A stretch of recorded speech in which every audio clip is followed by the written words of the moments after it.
غلطات اوعى تعملها في فتره المراجعه، لان هي بجد هتضيع لك كل مجهودك وهتضيع لك كل اللي انت عملته خلال السنه. السلام عليكم ورحمه الله وبركاته. لو ما تعرفنيش، انا مصطفى محمد، كنت ثانويه عامه 2023 وحاليا طب بشري. يلا ندخل في المهم على طول عشان اعرفك ما بتحبش الكلام الكتير. بص يا صديقي، غلطه بيقع فيها ناس كتير جدا لو انت كنت في سنتر او لو انت كنت اونلاين. في ناس كانت سنتر تقول لك لا انا هحاول اونلاين في فتره المراجعه، في ناس كانت اونلاين تقول لك لا انا هنزل سنتر في فتره المراجعه.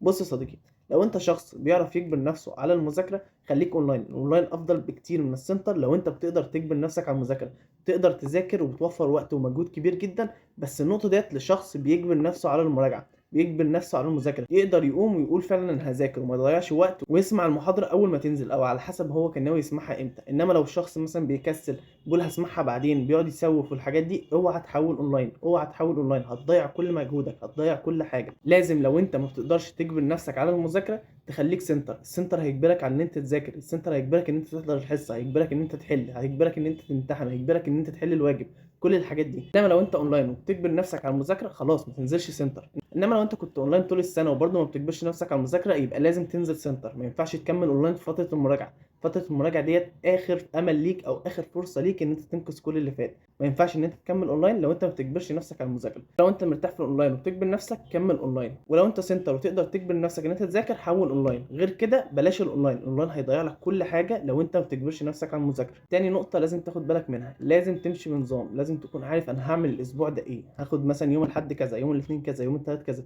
هحل بالطريقه دي، هعمل كذا، هحل في الوقت ده، كل يوم هاخد كذا وكذا وكذا، هعمل كذا من اول الساعه كذا وهنام الساعه كذا.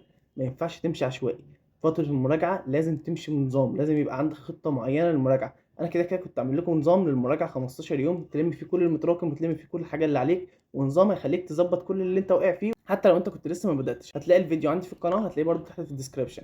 فلازم تمشي بنظام، ما ينفعش تمشي عشوائي. انت لازم حتى ترتب مكتبك قبل ما تنام، ان انت تصحى الصبح تلاقي المكتب مترتب، هتتشجع ان انت تذاكر وهتوفر المجهود ان انت لسه هترتب المكتب وبعد كده تتعب وتريح شويه وبعد كده تقوم تذاكر. حتى لو كنت مرتب المكتب قبل ما تنام هتصحى تذاكر على طول. تالت نقطه، في ناس تقول لك انا هراجع مع 2 مدرسين، هراجع مع 3 مدرسين، انا هاخد مع مدرس اونلاين وراجع التاني مع سنتر وواحد برايفت، يبقى 3 مدرسين، يبقى كده لازم اقفل ماده. احب ابشرك، انت تاخد مع 2 مدرسين وهتدفع فلوس في كل واحد فيهم، هتدفع مذكرات وتدفع مجهود وتضيع وقت كتير جدا ان انت بتاخد مع 3 مدرسين. كل مدرس بيقول انا مالي بالمدرس التاني، هو بيعمل اللي عليه وبيشتغل اكنه بيشتغل لوحده، اكنه مفيش مدرسين تانية معاه.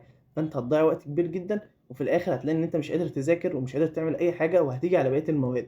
هو درس واحد كفايه، او درسين، واحد سنتر واحد اونلاين، واحد برايفت مثلا واحد سنتر، واحد بس اللي هو ايه بيحل معاك وواحد تاني مثلا بيشرحه كويس وكده، ويفضل ان هو درس واحد. انما لو انت مثلا محتاج يكون في واحد سنتر واحد برايفت واحد اونلاين واحد برايفت وهكذا، البرايفت دوت عشان الحل، بيبقى اغلبيته عشان الحل. لو انت مثلا النقطه دي واقفه معاك الحاجات دي، البرايفت بيبقى مفيد في النقطه ديت لو انت قادر ماديا. انما ان انت تاخد مع كذا مدرس عشان مثلا المدرس ده مشهور، المدرس دوت بيجيب الامتحانات، المدرس ده كذا، ده هيضيع لك وقتك ومجهودك، ده خطر جدا في الفتره ديت. يفضل ان انت ماشي مع مدرس واحد او واحد برايفت واحد اونلاين واحد برايفت واحد سنتر.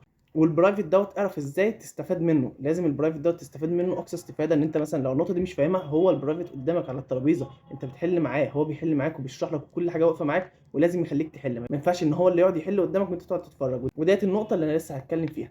ما ينفعش ان انت تكون متفرج تروح تسمع مثلا المدرس وهو بيحل الواجب، تتفرج على المدرس وهو بيحل الامتحان. انت كده بسم الله ما شاء الله انت متفرج شاطر، هتروح الامتحان تبقى متفرج شاطر برضه. انت بتتفرج بس، انت ما بتعرفش تحل، انت بتتفرج على المدرس وهو بيحل وبتبقى مبسوط وهو بيحل. انت كده متفرج شاطر فعلا، وهتروح الامتحان تبقى متفرج شاطر بس مش هتعرف تحل حاجه. لازم تحل بايدك، لازم هو يكون قاعد قدامك وانت اللي تقعد تحل وهو يصحح لك.